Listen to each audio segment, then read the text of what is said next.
আজীবন নিষিদ্ধ হতে চলেছেন ব্রাজিলিয়ান তারকা পাতেকা। লুকাস পাতেকা নেইমারের ইনজুরি আক্রান্তের দিনগুলোতে ব্রাজিলের মাঝমাঠ আর আক্রমণের সংযোগের বড় দায়িত্ব ছিল তার কাঁধে। কিন্তু ব্রাজিলের এই তারকা বর্তমানে আজীবন নিষেধাজ্ঞার হুমকির মাঝে আছেন। তার বর্তমান ক্লাব ওয়েস্ট হাম। ইংলিশ ফুটবলের নিয়ন্ত্রক সংস্থা এফের বিরুদ্ধে আইনি লড়াইয়ে হারতে চলেছেন এই ব্রাজিলিয়ান মিডফিল্ডার লুকাস পাতেকা।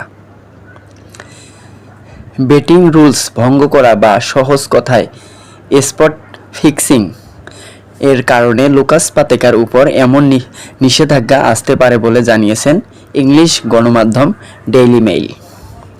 ক্লাবের একাধিক সিনিয়র সূত্র মেইল স্পটকে জানিয়েছেন তারা এই মামলায় জয়ী হওয়ার ব্যাপারে খুব একটা আত্মবিশ্বাসী না, কারণ এরই মাঝে ক্লাব এবং খেলোয়াড়ের বিপক্ষে বেশ বড় রকমের সম্ভাবনা দেখা গিয়েছে। ফুটবলে জুয়ারিদের সাহায্য করতে ইচ্ছে করে কার্ড দেখার অভিযোগ রয়েছে ইংলিশ ক্লাব ওয়েস্ট হামের খেলার পাতকার বিরুদ্ধে। ইংলিশ এফএ তাদের অভিযোগ বলেছে 2022 সালের 12 নভেম্বর লেস্টার সিটি, 2023 সালে 12 মার্চ অ্যাস্টন ভিলা এবং 2021 মে লিডস ইউনাইটেড এবং 12 আগস্ট বোর্নমাউথের সঙ্গে ওয়েস্ট হামের ম্যাচে ইচ্ছে করে কার্ড দেখেছেন পাতকা।